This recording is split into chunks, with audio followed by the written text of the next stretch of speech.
This episode is brought to you by my friend Rebecca Walser, a financial expert who can help you protect your wealth. Book your free call with her team by going to friendofdinesh.com. That's friendofdinesh.com. Coming up, I'm going to look at the Harvard and University of North Carolina cases on affirmative action, anticipating a strike down of affirmative action comparable in significance to the strike down of Roe v. Wade. I'll make the case for why people should terminate their PayPal accounts and why the company should be investigated for a plan to steal from its customers. Progressive scholar Shadi Hamid joins me. We're going to talk about his formula for left and right to coexist in a deeply divided society. This is the Dinesh D'Souza Show.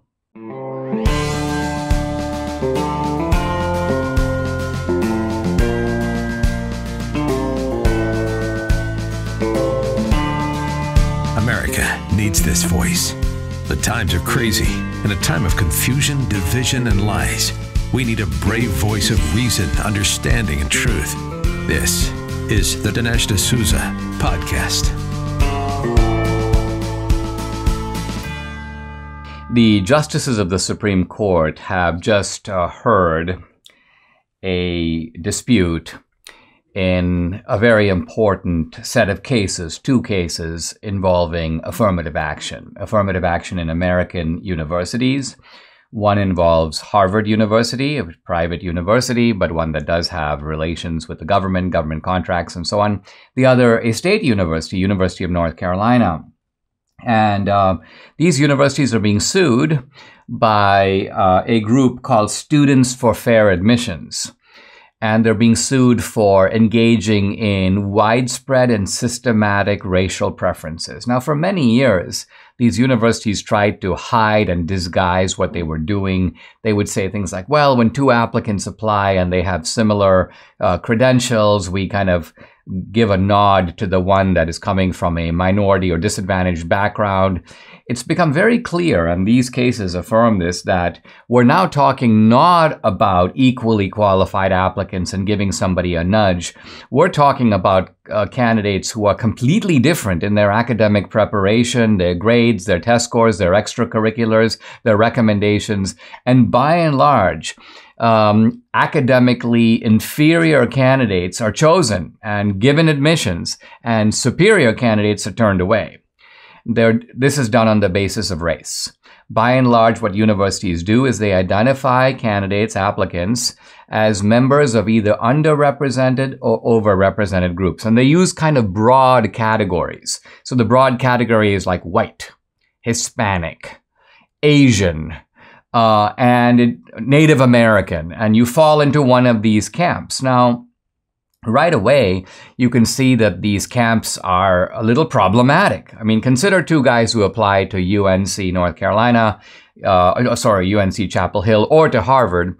One guy is an Afghan who came as a refugee from Afghanistan in the after the long period of turmoil over there, and the other is a guy from Spain. Now, the guy from Afghanistan is classified as an Asian because he's lumped in with the Chinese and Japanese and the Indians. And since the Asian, Indians, and Chinese are really smart and have really high grades and test scores, there are sort of too many of them. So the Afghan is like, you're privileged. You're privileged. And then you turn to the Spanish guy who's white, and but his last name is, Diego Rivera. And so, wow, he's classified as Hispanic, he's Spanish speaking. And so this guy now gets a benefit. Points are added to his score. He gets a leg up. It's easier for him or her to get in over the Afghan because the Afghan falls into the wrong category. So this, as you can see, there's a kind of madness to all this. And all of this comes before the Supreme Court. And what this group, Students for Fair Admissions, is very clever in doing is they put the Asian Americans out front and they go, wait a minute, look at this. You got these Asian Americans, and by the way, they've been themselves victims of historic discrimination. Ever heard of the Chinese restriction laws? Ever heard of the Exclusion Acts against Asians? Ever heard about the internment of Japanese Americans during World War II? There's been this kind of there's been this history against Asian Americans. So Asian Americans are not discriminators. They're not benefits of any kind of historical privilege. And yet, they are the main targets of affirmative action. Why? Because they're the most successful group, even more successful than whites. So whites are disadvantaged by affirmative action, but Asians even more. Now, the excuse used by these universities to do this, they don't like to blatantly take an Asian with, let's just say, a perfect SAT score and put him to the side and give the seat to a black or Hispanic who has basically a markedly inferior score. So what they do is they pretend that Asians fall short on all the extracurriculars. Now, it doesn't really work because Asians, play the violin and they're really good in chess and they do community service. So that doesn't really work. So what Harvard does is they have a personality index, and the Asians always rated low. So this is their way of doing it. They pretend like Asians lack compassion. Asians aren't very witty. Asians don't really have any sense of community. And all of this was picked up by Justice Alito, who turns to the Harvard lawyer and he goes, why are you saying all this about Asians? Are you actually saying that Asians emotionally and morally are inferior to other groups? You're ranking them on lower scores. So either you are accurately describing the inferiority of the Asians in these areas, or you're using it as a false pretext to deny them admission. And then the Harvard guy backs off and he basically goes, well, we do this ranking, but it fades into the background, was his phrase. So in other words, a blatant lie. And this is what these universities have become. They're like the media. They've become ultimately wedded to a kind of a deeply entrenched racial system. They don't want to admit it. They can't really intellectually defend it. And so when they're put up against the wall, they lie about it.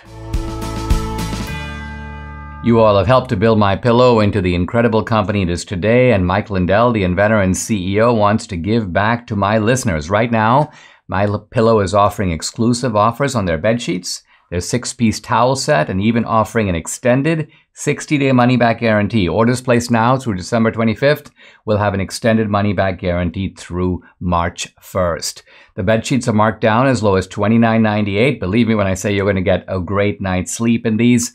The 6-piece towel set is made with USA cotton, comes with 2 bath towels, 2 hand towels, 2 washcloths, typically retailing for $89.98, but now $39.98 with promo code Dinesh. Limited supply, so be sure to order now. Call 800-876-0227. That number, 800-876-0227, or go to mypillow.com to get all these discounts. You need to use promo code DINESH, Dinesh. Although we hear ad nauseum about white privilege, the fact is we are living in a society of minority privilege. Now, minority privilege is too broad a term because not all minorities are included in minority privilege. Jews are a minority, but they don't have minority privilege. Asian Americans are a minority. In fact, they're a smaller minority than either blacks or Hispanics, but they don't have minority privilege. Minority privilege is reserved for really 3 groups: blacks, Native Americans, and Hispanics. Now, universities claim that they have to engage in racial preferences because that is the only way to produce roughly proportional representation. What the Harvard lawyer told the Supreme Court, he wants a Harvard that looks like America. Not a Harvard that thinks like America, not a Harvard that reflects the intellectual diversity of America, not a Harvard in which, let's say, Republicans and Democrats are equally represented among the students or on the faculty, not a Harvard where there's religious diversity, and so, for example, there would be evangelical Christians represented, let's say, at their proportion. No. Harvard's concern basically is on primarily the race front, but they're also big, of course, into gender and sexual orientation. Now, why is it important to have a Harvard that looks like America? Let's think about it. You've got a lot of areas of American life that don't look like America. They're parts of America. Silicon Valley doesn't look like America. If you go to Silicon Valley, you have a huge number of Asian Americans. In fact, by and large, if you look at all the different types of restaurants and companies like Microsoft, it seems like this is just like Little Asia. You got like Chinese restaurant over here, you got Indian restaurants over there, Japanese sushi over here, reflecting the population of people who work there. And so Silicon Valley doesn't look like America. Why is that a problem? The NBA doesn't look like America. You look at the basketball court. If someone came from Mars and that's all they saw, they'd think America was like 80% black. So that doesn't look like America. So why does Harvard need to look like America? And here's the other question. If Harvard were to admit students solely based upon merit, you would have more Asian Americans. The number of whites would be a little bit more or about the same, and the number of blacks and Hispanics would probably be less. So the seats currently taken by blacks and Hispanics would be occupied by having more Asians. Now, why are Asians not diverse, but blacks and Hispanics are diverse? So you begin to see here the kind of obsession with this racial balancing that has no evident academic justification at all. Universities have never been able to show that, let's say, for example, if you take two populations, in one we have 4 Asians, 4 whites, that's 8, 1 black and 1 Hispanic, so that's 10. Versus, let's say, 3 Asians, 3 whites, 2 blacks, and 2 Hispanics, that somehow the second distribution produces a better academic outcome than the first one. No one has even attempted such a demonstration. It's pure dogma. Now, Sandra Day O'Connor, many years ago, confronting this problem, basically said affirmative action is something that's like on its way out. It's something that could last for 25 years. And using the Sandra Day O'Connor measure, we basically would have 6 more years to go. But it looks like the Supreme Court is having none of it. Even the left-wing journalists who are watching the Supreme Court said that none of the 6 conservatives on the court, and this would include Justice Roberts, seem to show any real sympathy for the idea of continuing racial preferences. Racial preferences is going to go down in some way. Now, there are a couple of ways the court could go. They could strike it all down and basically say that diversity is not a legitimate rationale. In other words, diversity is not an adequate excuse to somehow override the Civil Rights Act. And by the way, I'm going to read now Title 6 of the Civil Rights Act. No person in the United States shall, on ground of race, color, or national origin, be excluded from participation in, be denied the benefits of, or be subjected to discrimination under any program or activity receiving federal financial assistance. And that applies, by the way, to both Harvard and UNC. They're both covered by the Civil Rights Act. UNC, being a state institution, is additionally covered by the 14th Amendment, which establishes equal protection of the law, equal rights under the law. And so this kind of racial discrimination would seem to be outlawed. So the universities are desperate to hang on to it. Harvard brought down some left-wing students to the court. We want racial preferences. None of them, by the way, if they're white, willing to give up their seat at Harvard to make room for a minority kid. They always want some sort of higher morality, but at somebody else's expense. Fortunately, I think the Supreme Court is onto this scam. And although we're going to have to wait for the result, it's probably going to come March, April, sometime in the spring. I think it's going to be a result worth waiting for. What some of us would do just to be young again, simple things like climbing stairs, getting in and out of bed, taking a walk, aren't always that simple. Too many aches and pains, but they can be, because thankfully now there's a 100% drug-free solution for those aches and pains. It's called Relief Factor. Relief Factor supports your body's fight against inflammation. That's the source of aches and pains. The vast majority of people who try Relief Factor love it. They order more because it works for them. Debbie's a true believer. She can finally do the exercises she loves, like planks, push-ups, or a stationary bike, all thanks to Relief Factor. It's been a real game changer for her and for so many other people. You too can benefit. Try it for yourself. Order the 3-week quick start for the discounted price of only $19.95. Go to relieffactor.com or call 833-690-7246 to find out more. That number again, 833-690-7246. So go to relieffactor.com. Feel the difference. I want to talk about why we should cancel our accounts with PayPal. In fact, Debbie was going over our list of items for the podcast today, and she's like, well, we have PayPal. So this is funny. Sometimes I come up with these ideas. We haven't done them ourselves. But we're going to do them. So PayPal, look, PayPal comes out with their so-called anti-misinformation policy. Here we go again. And like so many other tech platforms, apparently PayPal thinks it is the job of a payment processing company to monitor misinformation. Wow.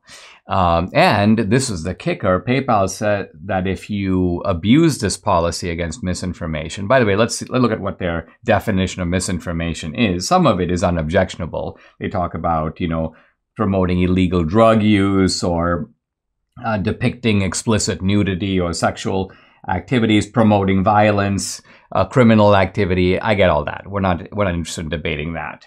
But quote, you can't post things that are harmful or obscene. You can't post things that depict, promote, or incite hatred or discrimination of protected groups, which are then specified, groups based on, quote, protected characteristics, such as religion, gender identity, sexual orientation, race. You cannot promote information that is, quote, fraudulent, or promotes misinformation. Now, some of this, as you can see, is very vague. And the definition of misinformation comes by and large from fact-checking groups that themselves promote misinformation. And PayPal says that if you do this, they can take out $2,500 from your account. What? So there was an uproar over this, and PayPal kind of backed up. They said, oh, no, we sort of posted that in error. And then people noticed that shortly after that died down, people thought, okay, PayPal has come to its senses. PayPal reposts the policy as if to say, well, now that we've kind of cooled you guys down, we're going to still do it. Wow. The former president of PayPal, David Marcus, he calls the policy, quote, insanity. He says, now a private company gets to decide to take your money if you say something they disagree with. So yeah, that's the heart of the issue right there. And PayPal recognizes, of course, that people are annoyed. Many people have canceled their PayPal accounts. At one point, PayPal got so scared that they were offering people $15 not to cancel your account. So if you say, hey, close my PayPal account, they would, first of all, not let you do it. You'd have to call them as opposed to being able to just do it right there. And then here's a PayPal reply to one guy, quote, PayPal is not fining people for misinformation, and allow me to sincerely apologize for the inconvenience. And since we value you, I'd like to give you a one-time courtesy of $15 worth of PayPal voucher. So they're bribing people not to bail out of PayPal. But look, these guys have had a chance to think about it. They have doubled down. It looks like they have kept this $2,500 policy in place. I mean, what kind of madness is it? You think it's your money. Somebody pays you for something, a product you've sold. PayPal is supposed to be the guys. They're just the intermediary. The money passes through, kind of like the bank. Imagine if the bank were to say, well, listen, you're an election denier. I'm going to take money out of your bank account. Yeah, or the phone company decides, listen, I'm going to increase your bill because you've been saying some objectionable things on the phone. I think this is not only a case where we, the consumers, should exit, but I think this is a case where we need some sort of investigation. This is something the Republicans might want to look into post-November. I mean, this is corporate theft. Talk about greedy corporations that are kind of using the pretext of misinformation to steal from their own customers. I mean, I think that as a business practice, this is disastrous. This is suicidal. And so I'm going to exit PayPal. I recommend that you do also, at least until they A, take this policy down, B, apologize, and C, pledge to never do something like this again. You've heard me say it, I'm not a super fan of the flavor of veggies, but I got to admit, when I'm in the produce section, all the vibrant colors of fruits and veggies look really good. Now, Dr. Howard at Balance of Nature explains that all the colors you see in the produce section equal nutritional variety. Different colors signify different key nutrients. So if you eat only your favorite 1 or 2 veggies, well, you're missing a whole world of vital nutrients. This is why Debbie and I take these 6 little fruits and veggie capsules each day. Each daily dose is made up of a blend of 31 different fruits and veggies. 31. So variety equals vitality. Give your body everything it needs with Balance of Nature. For a limited time, all new preferred customers get an additional 35% discount and free shipping on your first Balance of Nature order. Use discount code AMERICA. Call 800-246-8751. That's 800-246-8751, or go to balanceofnature.com and use discount code AMERICA. I want to talk about this continuing fight or legal argument going on in Phoenix, in Arizona, about patriots observing drop boxes. Now, the group that is doing this is called Clean Elections USA. There are a couple of other smaller groups, but this one seems to be the main one. And they seem to be really motivated by the work of True the Vote and 2000 Mules. And their idea is, hey, we're just going to check out these drop boxes. And they're not just doing this in a kind of informal way people can just show up. They've created a sort of a database. If you see things that are wrong, they say, listen, upload your information into the database. There are, in fact, sheriffs around the country who are eager and willing and ready to prosecute abuses of the law. So their idea is to be, in a sense, responsible citizens and provide information to law enforcement where appropriate. Now, left-wing groups, notably one called it's called some Association of Retired People, but the force behind it are left-wing Democrats who are from out of state. And they're working with these local groups to sue Clean Elections USA and say, you can't do this. You can't watch the drop boxes in this way. The Biden Justice Department has weighed in with, quote, serious concerns over voter intimidation. And they decry, quote, vigilante ballot security efforts and, quote, private campaigns to video record voters. Now, first of all, I want to say that all of this can be avoided by having 24-hour surveillance on all drop boxes. Why that is not the case throughout the country, I want to know. In an era where every parking lot, every store, every mall has surveillance, why not follow the election rules and have surveillance? You wouldn't need to have citizens doing it if the state did its job and did it itself. Now, I obviously agree that people should not intimidate voters in any way. By that, I mean interfere with them. Certainly, I saw one video on social media. I don't even know who was doing it.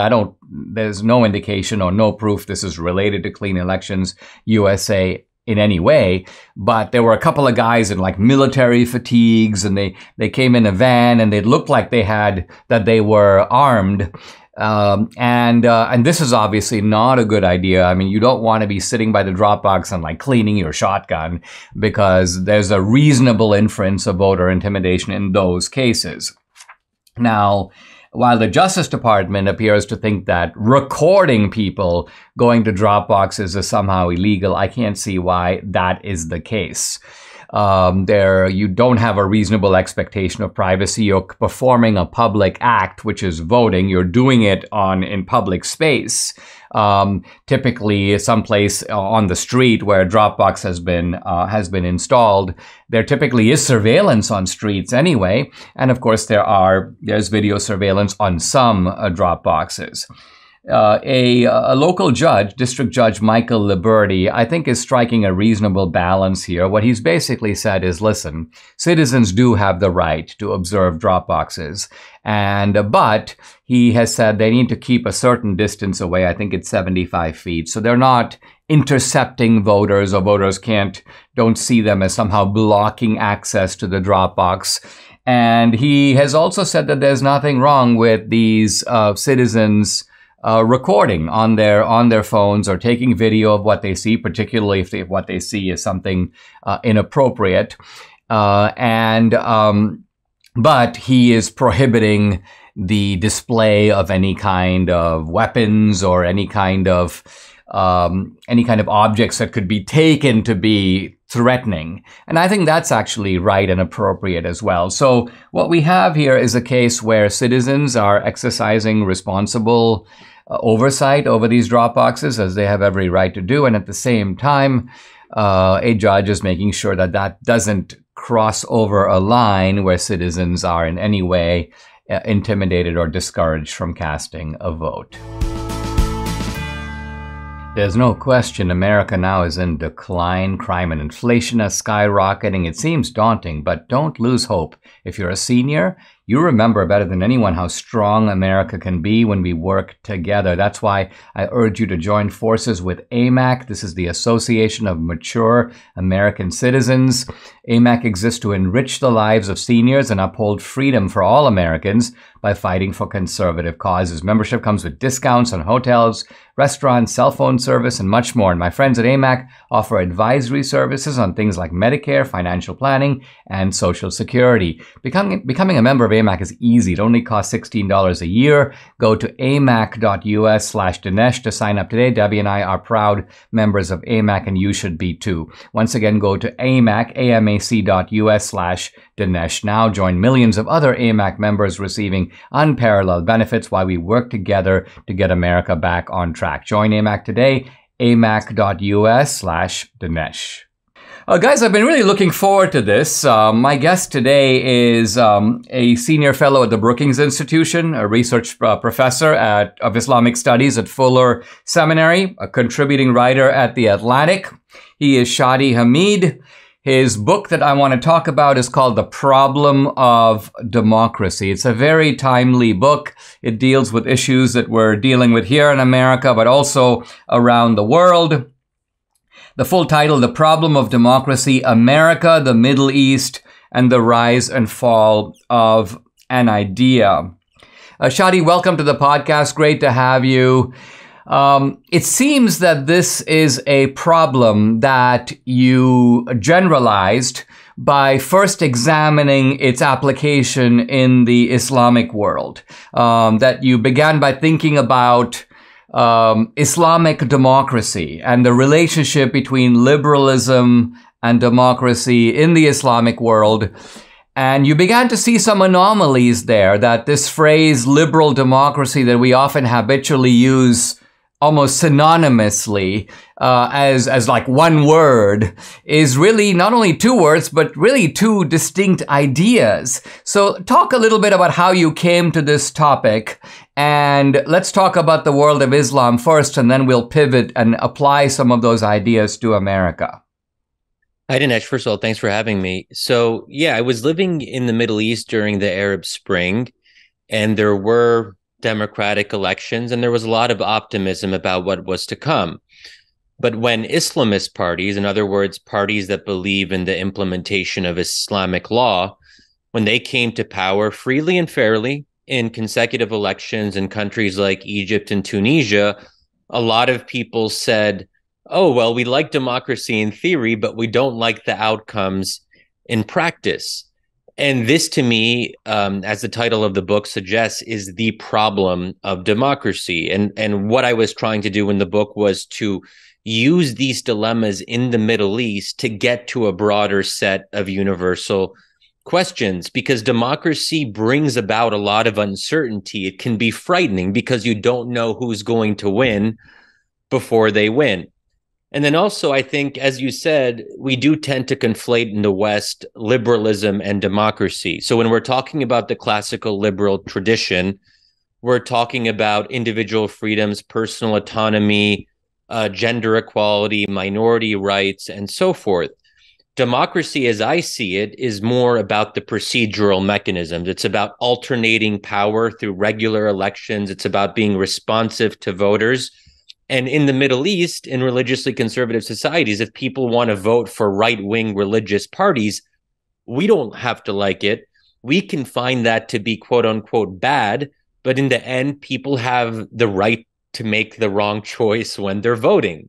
And I think that right has to be protected. And obviously, as you can see, that has implications more broadly.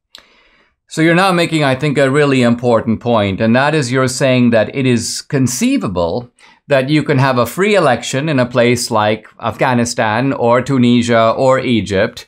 And because these are traditional societies, you could have a society in principle that, let's just say, votes democratically for Sharia and says we want to have Sharia law in all aspects of society, and that is decided not by cheating, not by rigging the election, but by a fair vote. And you're saying that, I think, that democracy should trump liberalism in that sense because democracy is primary and liberalism is secondary. Is that an overstatement of what you're saying, or is it an accurate reflection of what you're saying? That's right. When there's a tension between these two concepts, my preference is to prioritize small d democracy over small l liberalism. And liberalism, and I want to emphasize that when we talk about liberalism, we're not talking about like left-wing liberalism like here in America. We're just talking about the classical tradition of post-Enlightenment thought. But yeah, so in the Middle East, you don't necessarily have a lot of proper liberals. So you can't force people to be liberal if they don't want to. So when these things are in tension, I think we have to make a choice, and we have to ask ourselves, is democracy good because of its outcomes or in spite of its outcomes? And what I want to move away from is an outcomes-oriented approach, that we only like democracy when it gives us these other things that we want. Now, there still has to be some level of freedom of expression, the right to protest, the right to organize, form political parties, because if the government restricts you from doing that, then the election won't be fair because you're not able to get your message out to voters. So that part has to be protected. I mean, I think it's interesting historically that democracies have typically had this illiberal component. Even if you go to the birth of democracy in ancient Greece, and let's leave aside slavery or the fact that the vote was restricted, by and large, Greek society was highly restrictive. The citizens voted for all kinds of things that we would consider tremendously illiberal. These were provincial, xenophobic, warlike societies. And even today, if we look around the world in places like India and Hungary, you could have a majority of Hindus in India vote for a Hindutva party, a party that says India is a Hindu country, it's not a secular country. Not to say you can't be something else, but Hinduism is going to kind of inform the public ethic of a society. And I think what you're saying, which is controversial, but I agree with it, is that, look, those societies, if you're going to consider them autonomous, that they have a right to determine their own destiny, who but the majority of citizens is going to do that? Exactly. And we as Americans, I don't think we should be going into the Middle East and pressuring people to vote a certain way or raising our expectations, because during the Arab Spring, there was a lot of optimism that, oh, Arabs are going to become like us. Look at these English-speaking liberals who are on Twitter and all of that. And there's a danger that we project too much of a burden on the democratic idea. Democracy is not a panacea. Democracy, in my view, is about regulating conflict. It's about having diverse societies and everyone agreeing that this is the system that we use to resolve our differences. And we might not like who wins. We might see that as personally threatening. But the good thing about democracy is that 4 or 5 years later, you'll have a chance to fight again peacefully through the ballot box. And that's what people really have to buy into. So, and we can talk about how that applies to Western Europe or the US. But democracy is hard. People just assume everyone believes in democracy. But what we're finding out more and more in situations where the stakes seem so high and existential and the future of the republic is at stake, or questions around religion and identity, which are hard to compromise on because they're very raw and personal, right? So that's where the real test is. That tests us. Will we still stay committed to respecting democratic outcomes if the other side wins and we don't like the other side and they're scary, for example? Yeah, excellent point. Let's take a pause. When we come back, we're going to dive right into that, applying your ideas specifically to the American context. Inflation continues to be a plague on our economy, our families, and our savings, and the irresponsible spending from the left just continues to make the problem worse. Don't be over-leveraged in the stock market. Don't let your savings wither away. Hedge against inflation with gold from Birch Gold like I do. That's right, I buy my gold from Birch Gold. You can too. Listen to this. If you text Dinesh to 989898, you'll get a free information kit on gold and a free gold bar with any purchase by December 22nd. But you have to claim your offer by Black Friday. Don't allow the left to devalue your savings. Text Dinesh to 989898. Claim your free information kit from Birch Gold. You can own physical gold and silver in a tax-sheltered retirement account, and Birch Gold will help you do it. When you place an order by December 22nd, Birch Gold will send you a free gold bar. Text Dinesh to 989898 and secure your future with gold today. I'm back with Shadi Hamid, Senior Fellow at Brookings, author of the book, The Problem of Democracy. By the way, you can follow him at Twitter, at Shadi Hamid, Shadihamid. Shadi, you were making a point at the end of the last segment where you were saying that societies can come to a point where the population is sharply divided, as we seem to be now. And unlike the old days, the days of Truman and Bush and Reagan, where it appeared that people shared goals but disagreed on means, there now seems to be a divergence on goals. And so that a win for one side is seen as a loss for the other. It's not just a disagreement about how to make America more prosperous. It seems like the two sides want to go in completely different directions, and one side's utopia is the other side's nightmare, and vice versa. Let's talk about how you think that dispute can be adjudicated through the democratic process, because in my view, this is not a one-sided problem where the Trumpsters reject democracy, as we hear in the public rhetoric. I think it's fair to say that if you probe either side, that they seem to be really afraid that democracy that delivers to the other team is somehow lethal for their values and their way of life.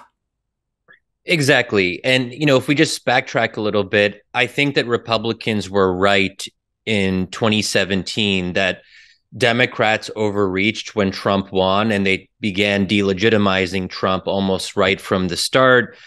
And that, I think, set a bad tone. That said, I am on the left side of the spectrum, and the way that I saw Republicans reacting to Biden's victory in 2020, in my view, was an escalation.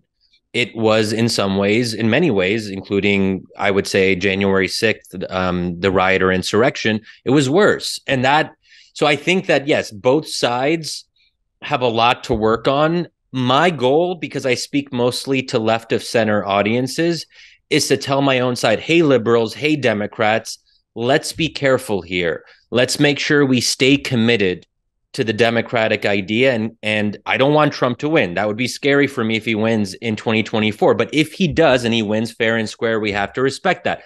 Now, my critics sometimes say, well, Shadi, you're extending the benefit of the doubt to Republicans.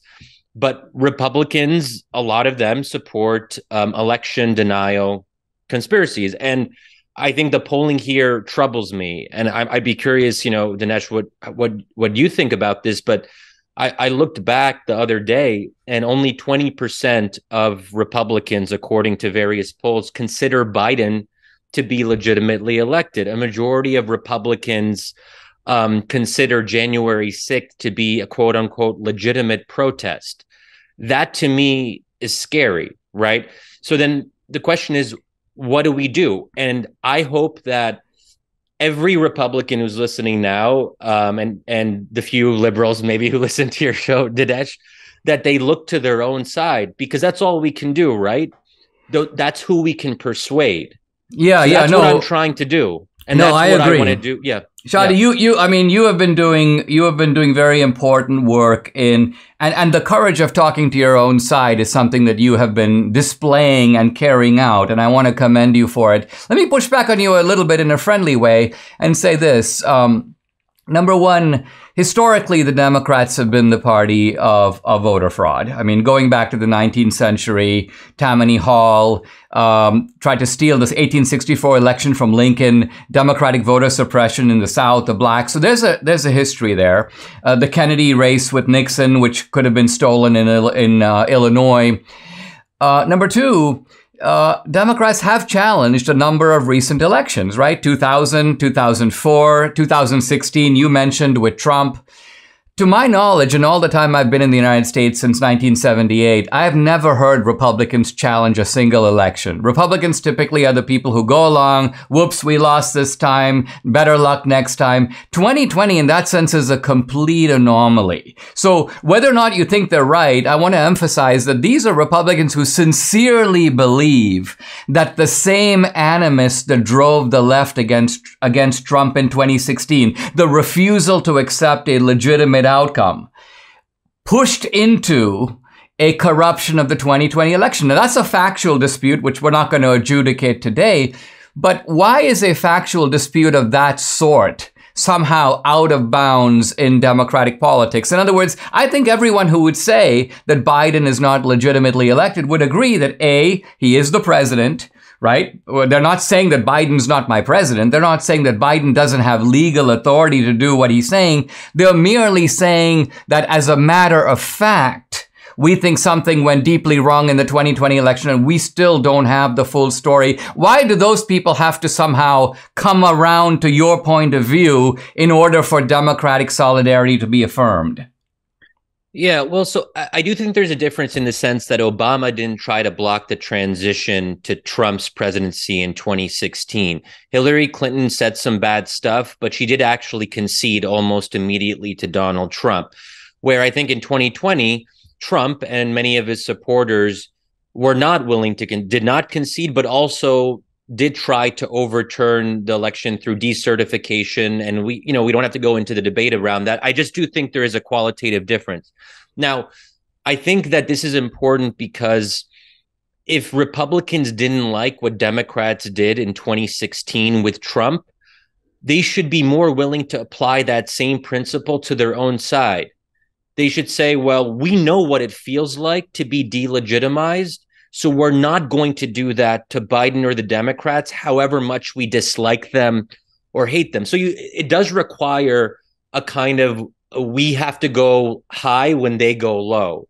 And that's hard in a very tense political situation because everyone feels like the other is out to get them. So I do think there has to be a kind of presumptive generosity.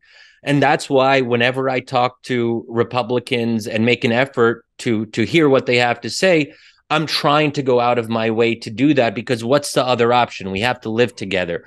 But my concern is that, as you said, yes, 2020 in some ways was an anomaly, but my fear is that this is a new precedent that's being set on the Republican side, that in 2024, we're going to see an intensification of these efforts if Biden or another Democrat wins. We'll have to wait and see, but that's going to be a real test. I mean, what if a Democrat wins in 2024? Are we going to see something similar to January 6th? Are we going to see efforts to decertify results on the local or state level? Yeah, I'd like to have you back with your permission some other time, and we should pursue this further because I do think that there is, on the Republican side, a belief that when the Democrats come in, basic liberties that have been taken for granted, I'm thinking here of free speech, equality of rights under the law, not using the police agencies of government against your political opponents, that these things are now being deployed in the name of fighting election denialism. And so the net effect of it is to create not a de-escalation of the kind you recommend, but a further escalation. And the paradox for Republicans is Republicans say, listen, you get to pack the court, but we're not going to pack the court. You get to shut down our free speech, but when we come in, we're going to let you talk. You get to use the FBI against us and the IRS, but when we come in, we're not going to do it against you. How do you reach that point where both sides are respectful of each other's liberties if you don't escalate in this peculiar situation? So we're not going to resolve that today. I just posed the question. With your permission, we'll circle back to you and see if we can have round two to pursue this. But I've enjoyed it very much. Thank you for joining me, Shadi. People, you got to check out this book, The Problem of Democracy, Shadi Hamid. Follow him on Twitter, @Shadi Hamid. Shadi, it's been a real pleasure. Thanks for joining me. Thanks for having me, Dinesh. We are now in the very bloody book 22 of the Odyssey. Odysseus is now heavily armed. He has a bow with poisoned arrows. The suitors are horrified, and Odysseus takes a deadly aim at Antinous, one of the most vicious of the suitors. Reading from Homer, Odysseus aimed at his throat and shot. The point pierced all the way through his soft neck. He flopped down to the side, and his cup slipped out of his hand. A double pipe of blood gushed from his nostrils. His foot twitched to knock the table down. Food scattered on the ground.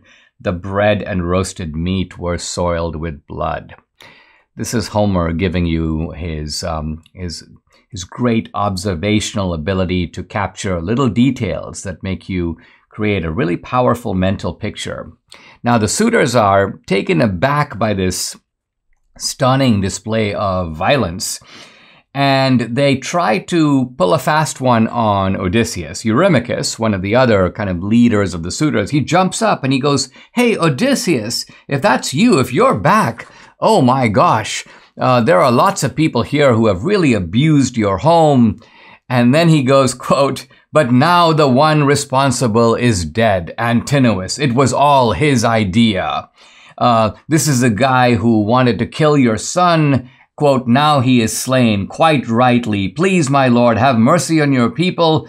We will pay in public for the food and drink. We will each bring the price of 20 oxen. Your anger is quite understandable." These are the bad guys. By the way, these are the people who kind of remind me of the people today who call for COVID amnesty. They abuse us. They shut down our churches. They ruin our lives. They prevent our kids from getting an education. They make our parents and grandparents die alone. And then they're like, "Hey, listen, it really wasn't our idea. Man, we were a little bit confused because things got kind of crazy." So this is the suitors playing this kind of scam on Odysseus. But while they're doing that, Eurymachus is whispering to the other suitors, basically, listen, let's all mobilize together and charge against Odysseus, because even though he may have the weapons, we don't. We're more of us than him. He's just one, and maybe Telemachus, but that's it.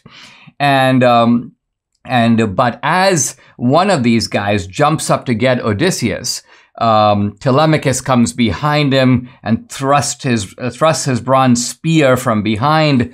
Once again, Homer gives a gory description. So what we have here now is Odysseus and Telemachus, heavily armed, are just killing the suitors left and right, one after the other. This is not a case where there's a sort of a restraint here, because Homer gives us the idea that these suitors deserve it. Now, there are some scholars who disagree, and particularly in the modern era, you have progressive scholars who tend to think, well, Odysseus here kind of goes too far. These were maybe misbrought up young men, and maybe they were a torment to his wife and his house, but did he really have to massacre them in this way? By the way, once Odysseus has finished killing the suitors, he rounds up all the slave girls who were sleeping with the suitors and informing the suitors and conspiring with the suitors, and kills them too. So this is we can just call it cleaning house. And at the end of book 22, quote, Odysseus made smoke and fumigated every room inside the house and the yard. So, in those days, I guess you don't have Lysol, so you need smoke to burn the odor of the blood. And in some ways, Odysseus is also doing, you could say, a kind of a ritual purification. In other words, my house has been defiled for now, not just months, years. And so I kind of have to do a kind of top-down cleaning, and the smoke will essentially get everything back so that I can then live here in harmony. And now we move to really the closing scenes of the Odyssey. Very well done set pieces by Homer. Homer is reconciled to his wife Penelope, and what I think is kind of cool is that Odysseus told her how much he hurt so many other people, and in turn, how much he had endured himself. She loved to listen, and she did not fall asleep until he told it all. So this is Odysseus with sort of full self-disclosure. He obviously trusts Penelope, and he's normally cagey. Homer doesn't hesitate to call him the father of lies, but here he kind of fesses up, and then he goes and reconciles with his father. Now, when I say reconciles, they didn't have a falling out or anything, but he's just been gone for so long. In fact, he hasn't really seen his father in old age. He's been gone 20 years. So let's assume that Laertes is maybe 60 or 65 years old. Odysseus, he was only 45 when Odysseus left for Troy. So we have this kind of coming together of the family. Homer gives us a very good description. And then, and I guess I'll pick this up tomorrow, there's a kind of final scene in which the parents of the suitors, I mean, this is Homer. He doesn't just leave it, oh, the suitors are dead, story's over. Okay, no. He realizes that when you do something like that, there's backlash. And the backlash is that the parents of the suitors, who are influential and powerful men in their own right, say, listen, this is intolerable. Maybe our sons were a little out of control, but Odysseus is a scoundrel. This guy does not deserve to be our king. As it is, he's been away for 20 years. It's time for us now to come together and kill him. Subscribe to the Dinesh D'Souza podcast on Apple, Google, and Spotify, or watch on Rumble, YouTube, and SalemNow.com.